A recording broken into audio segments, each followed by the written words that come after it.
నిజామాబాద్ జిల్లాలో అక్టోబర్ 11, 12 తేదీల్లో జరగబోయే తెలంగాణ బహుజన బీడీ కార్మిక సంఘం రాష్ట్ర 2వ మహాసభల పోస్టర్లను రాష్ట్ర అధ్యక్షుడు ఎస్ సిద్దిరాములు ఆవిష్కరించారు.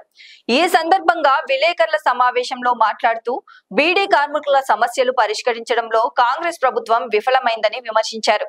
ఈ సభకు మహిళా శిశు సంక్షేమ శాఖ మంత్రి సీతక్క సహా పలువురు ప్రముఖులు హాజరు కానున్నారు. రెండవ రోజు అక్టోబర్ 12న న్యూ అంబేద్కర్ భవన్ లో ప్రతినిధుల మహాసభ ఉంటుందని తెలిపారు. బీడీ కార్మిక జీవన భృతి పింఛన్లు ఉపాధి భద్రతపై పోరాటం కొనసాగుతుందని, మహాసభలను విజయవంతం చేయాలని కార్మిక వర్గాన్ని ఎస్ సిద్దిరాములు పిలుపునిచ్చారు. ఈ కార్యక్రమంలో బిఎల్టీయూ నాయకులు, కార్మికులు పాల్గొన్నారు. 2025 అక్టోబర్ 11, 12 తేదీల్లో నిజామాబాద్ జిల్లా కేంద్రంలో తెలంగాణ బహుజన బీడీ కార్మిక సంఘం బిఎల్టీయూ రాష్ట్ర 2వ మహాసభలు నిర్వహించడం అనేది జరుగుతున్నది. అక్టోబర్ 11వ తారీఖు నాడు నిజామాబాద్ తిలక్ గార్డెన్ నుండి పాత కలెక్టర్ గ్రౌండ్ వరకు భారీ ర్యాలీ ఉంటుంది. అనంతరం మధ్యాహ్నం 2 గంటలకు భారీ బహిరంగ సభ ఏర్పాటు చేయడం జరుగుతున్నది. ఈ బహిరంగ సభకు ముఖ్య అతిథిగా నిజామాబాద్ కామారెడ్డి ఇన్ఛార్జి మంత్రి అయినటువంటి మంత్రి సీతక్క, అదేవిధంగా శిశు సంక్షేమ శాఖ మంత్రి అయినటువంటి సీతక్క గారు ముఖ్య అతిథిగా హాజరవుతున్నారు.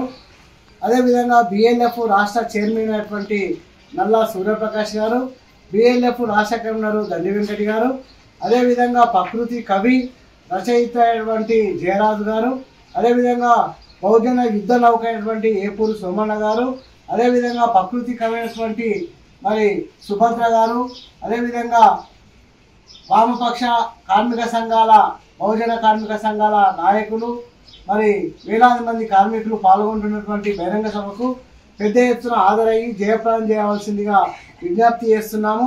ఎందుకంటే ఇవాళ తెలంగాణ బహుజన బీడీ కార్మిక సంఘం గత 3 సంవత్సరాల నుండి బీడీ కార్మికులు ఎదుర్కొంటున్నటువంటి జీఎస్టీ సమస్య, కొత్త చట్టం సమస్య, ముఖ్యంగా జీవన వృత్తి సమస్య మీద అనేక పోరాటాలు చేయడం జరిగినది.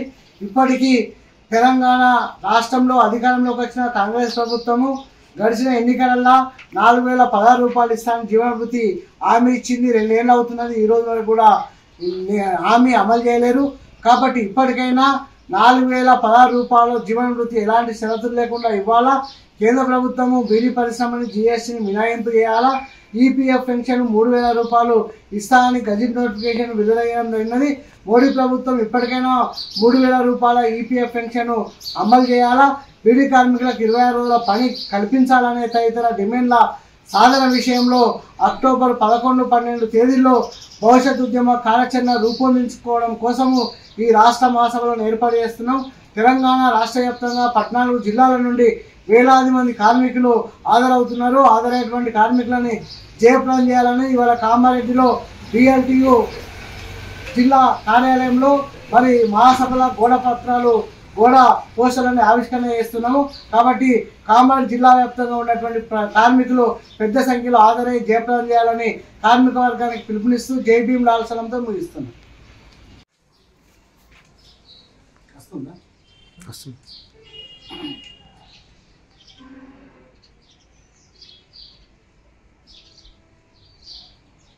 లైక్ చేయండి, షేర్ చేయండి, సబ్స్క్రైబ్ చేయండి. మరిన్ని వీడియోల కోసం బెల్ సింబల్ పై క్లిక్ చేయండి.